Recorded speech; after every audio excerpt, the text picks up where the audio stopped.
A lot of fighters these days have their hands down. It is a hands down style epidemic. You see it in boxing, kickboxing, and mostly in MMA. But is that style actually safe? And should you also have your hands down to become better? We analyze fighters in various combat sports to finally give that answer. Now, first of all, why are fighters even choosing this style? We see Conor McGregor using it, we see Israel Adesanya using it, Wonderboy Thompson, Alex Pereira, and more really famous names. Muhammad Ali as well used that style. So why are fighters using this? And a lot of fighters in MMA right now are using the style. Well, the first thing is your attacks come from a hidden angle. Combined with feints, this is a deadly combination, okay? And then we have somebody like Israel Adesanya, for example, that feints a lot and has that hands down style. Now, your shots do not come from that angle where you have your guard up and it's just straight. It's down here. It's under the peripherals of your opponent.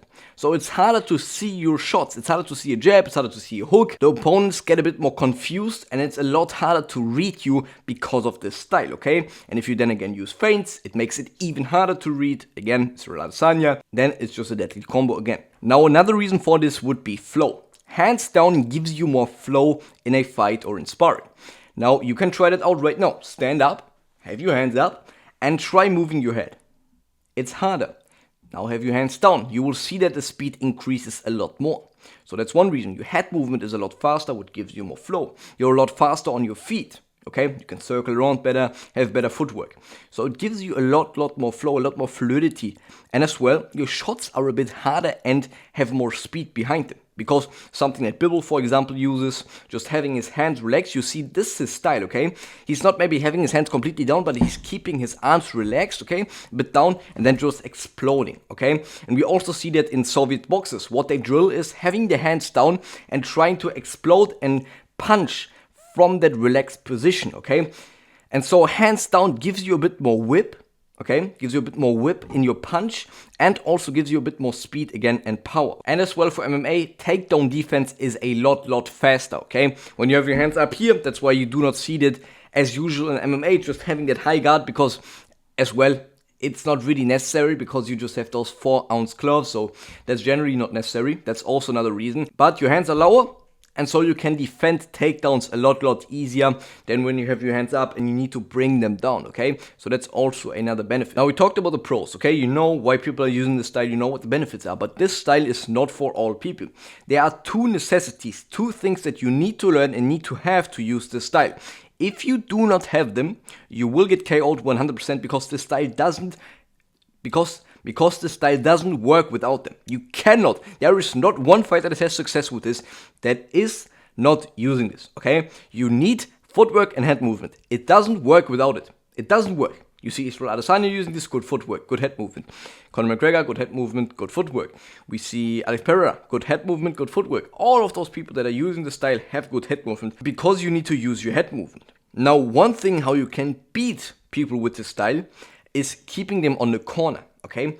Keeping them on the corner and giving them no space to run away. And why can you beat the style again? Because they need to rely on head movement or footwork. They cannot block, okay? When you have your hands down here, you can block. I'm going to talk about in a second when you should block, in what moment. But when you're here, okay, when you're here in a flow style, your hands are down, you need to bring them up first. So that doesn't work. You need to move your head, move your foot. That's important. Use your footwork, use your head movement. Without it, it doesn't work. Blocking takes too much time. Now, when you can block is in a combination that your opponent's throwing. Okay, so you slip, and then you block, okay? But you most of the time use slipping first, and then you go into blocking, okay? You combine blocking and slipping together, but most of the time, first of all, it's faster to slip, okay, than bringing your hands up. So it's most of the time slipping and then combining it with blocking, okay? Because just slipping as well is easy to read. Because when you're on the corner, you don't have anything to move out. You do not have any room. You need to do something, okay? You need to do something to move out. You need to do something to be safe again. And then you can also use this hybrid style where you have your hands down and your hands up. You combine them. That's also something that we're going to talk about in a second. But again, you need head movement and footwork. There's not one single person that can do this style without this because it just doesn't work. Blocking takes too much time. That's how it is, okay? When people press you into the corner, then if you only rely on head movement and footwork, you don't have anything to run. They just pin you. what should you do? You need to go in blocking, go in countering, try to get out of there, okay? So do not rely completely on it. But these are the things that are the most important. So beginners cannot do this style. If you're a beginner, you do not have good head movement, bro, stop using it. You cannot use that style. It will not work. You will get KO'd, okay? So if you're not 100% confident that your head movement is good, and if you're not confident that your head movement is good, then your head movement is just not good. That's just a rule.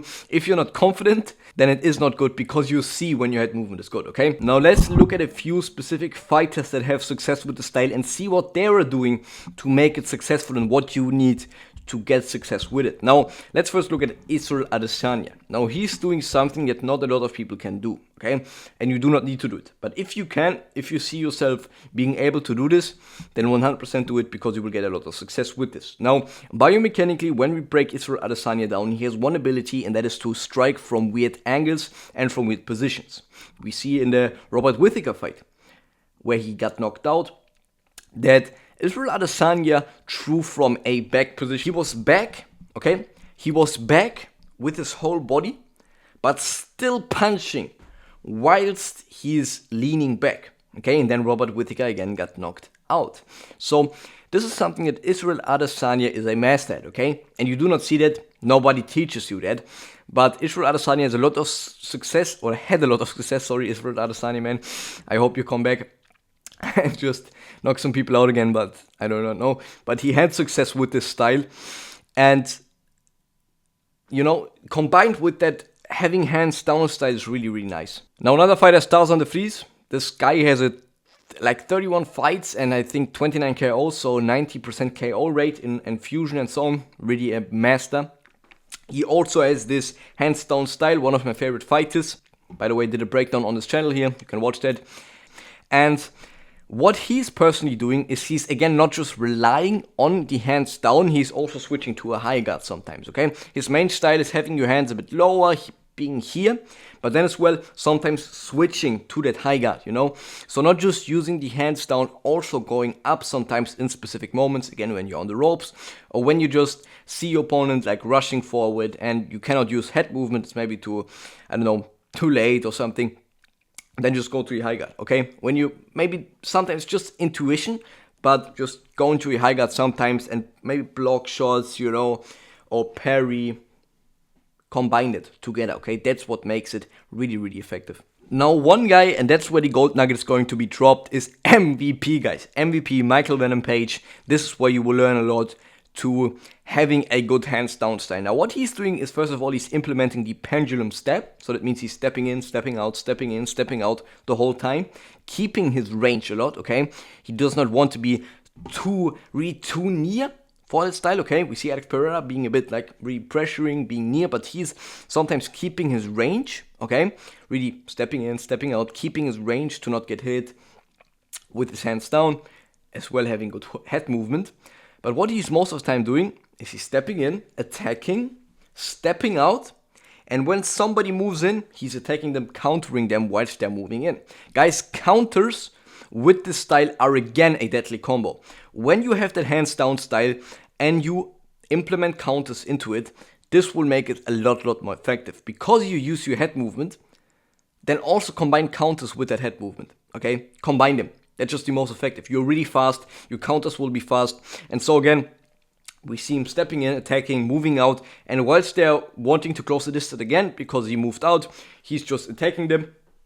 And also what he's doing, and that makes it really hard to catch him when he has his hands down, is just stepping in, stepping out, maybe doing a shift, and then just circling. He's just circling. He's just running a bit, yeah? But he's still dominating the fight. He's running a bit, circling a bit, taking his time, you know, coming back again, circling again, you know, running his rounds a bit, okay? And what you also use with the style, because he sometimes has a karate style where he's a bit like on this side, not completely face to this side, a bit more on this side, you know, being a bit like this. He's also using his splits, okay? Combining it with his splits because he's fast again, he has his hands down. He's just blitzing in from the side, you know? He's blitzing in and then just striking them, what also gotta make KO also. So that's really effective, guys. And one guy that is also a master at the style is Wonderboy Thompson. And by the way, guys, planning a video right now on how to kick like Wonderboy Thompson, so how you can do the kicks like Wonderboy Thompson is doing. But Wonderboy Thompson, or I don't know, how is this?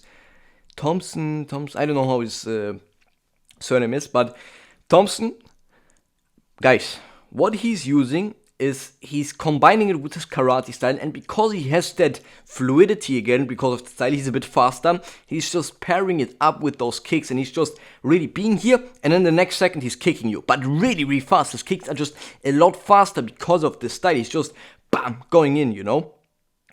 So really, really quick with his kicks, combining it with the style. And now, guys, here, the summary. Should you now use the hands down style or should you not, guys? If you have good head movement and if you have good footwork, you can use the style. There's no problem, and you will have a lot of success with this. So the thing is, when you have good head movement and good footwork, you can absolutely use the style, guys, and you should probably use it because it's just a deadly combo as well.